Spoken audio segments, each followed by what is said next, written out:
Forget GPU shortages. The punchline from Enbridge, ticker ENB, first quarter 2026 on May 8th, 2026, is that AI's next bottleneck may just be plain old energy.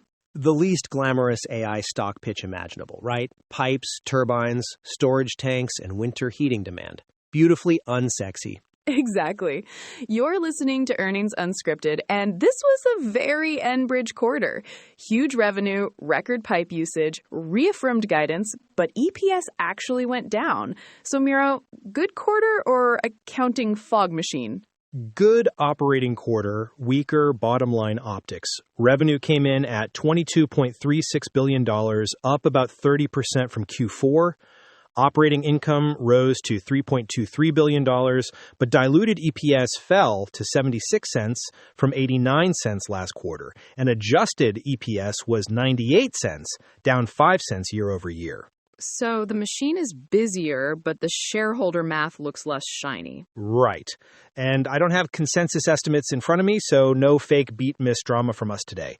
Also, tiny legal vegetable. This is not financial advice, just our personal read on the quarter. Please do your own homework before buying pipelines because two AI voices sounded confident. Bless the legal vegetable. Okay, stock reaction. This is interesting because the shares had already climbed about 13% during the quarter, but earnings day itself faded, right? Yeah, it opened stronger, then sellers took over after the call. By the end, the stock was down about 1% versus the prior close. Not panic, more like the market saying, nice story, but we already paid up for some of it. And the story really is two stories. One is classic Enbridge. Canadian Mainline hit record volumes, 3.2 million barrels a day. Gas distribution benefited from winter demand and rate increases. Very utility, very cash register in a parka. Cash register and a parka is disturbingly accurate. The other story is growth infrastructure. They're talking Permian barrels moving toward export, gas storage shortages, and power demand from data centers. The CEO basically said nobody is debating the color of electrons anymore. The urgent thing is access to energy. Which is such a brutal line. Like the AI revolution meets the electrical panel in your basement? Exactly. And that's why this quarter matters.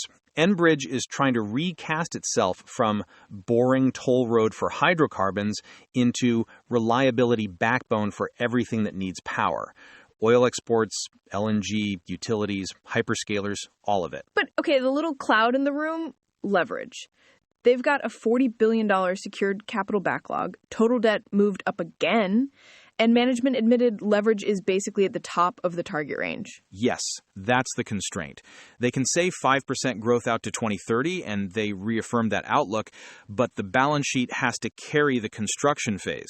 CFO said leverage probably stays in the upper half of the range until new assets start producing EBITDA in 2027 or 2028. So not a crisis, but also not free candy. No, it's expensive candy with a permitting department attached.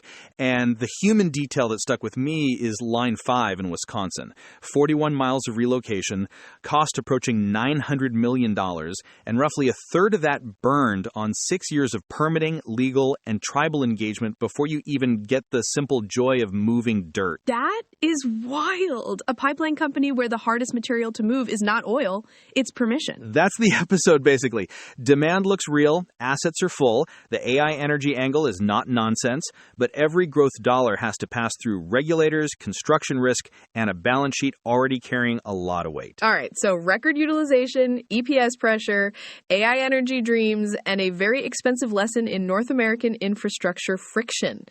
Let's get into the details. The permission point is actually where the strategy gets interesting. Because Enbridge is not just asking, where is demand? They're asking, where can we build without spending a decade being slowly digested by the permitting machine? Right, because demand is lovely until it has to meet a county hearing, a court filing, and, geology. Exactly. And Line 5 is the cautionary tale. Management said, quote, "This is more than you'd typically expect for this 41-mile distance, but consider that about a third of that $900 million value is related to 6 years of considerable permitting, legal, and tribal engagement."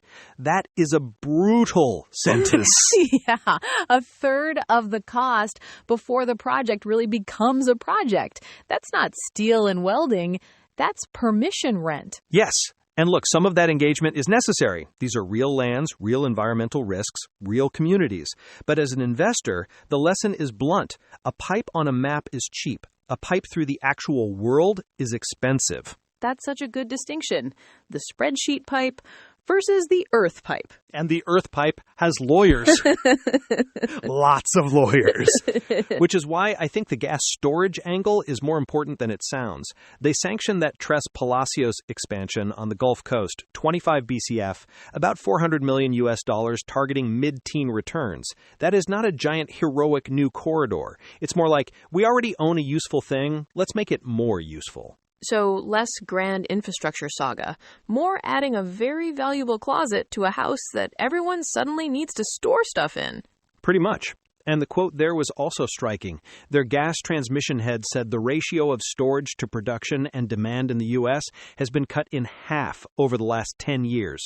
So you have more gas moving around, more volatility, more power demand, and relatively less buffer. Which makes storage weirdly sexy. I mean, not visually. Nobody is making a glossy perfume ad for gas storage. Not yet. Give private equity time. Horrible. But okay, connect that to AI for me, because I think people hear data centers and imagine chips, not salt caverns and compressor stations. This is the piece I think the market may still be underweighting. AI power demand doesn't just create demand for electricity, it changes the contract structure upstream. Enbridge said merchant power plants may end up, quote, direct drive into data centers, and as they sign longer-term offtake contracts, there's great potential for them to go upstream and sign gas pipeline capacity too.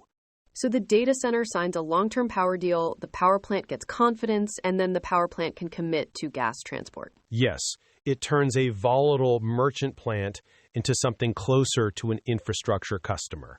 Not risk-free, but bankable. The hyperscalers' urgency travels backward through the chain. Data center to power plant to pipeline to storage. That's a really good way to put it. The AI boom casts a shadow all the way back to the molecule. And this is where the CEO's line matters. Quote, "No one's talking about the color of electrons," he said. "The number one thing that prevents AI from progressing further isn't GPU architecture, it's really access to energy." Now, I would not overread that as tech companies abandoning climate goals. That's too dramatic. But it does tell you the priority stack has changed. Energy first, optics second. More like reliability first, then they solve for everything else.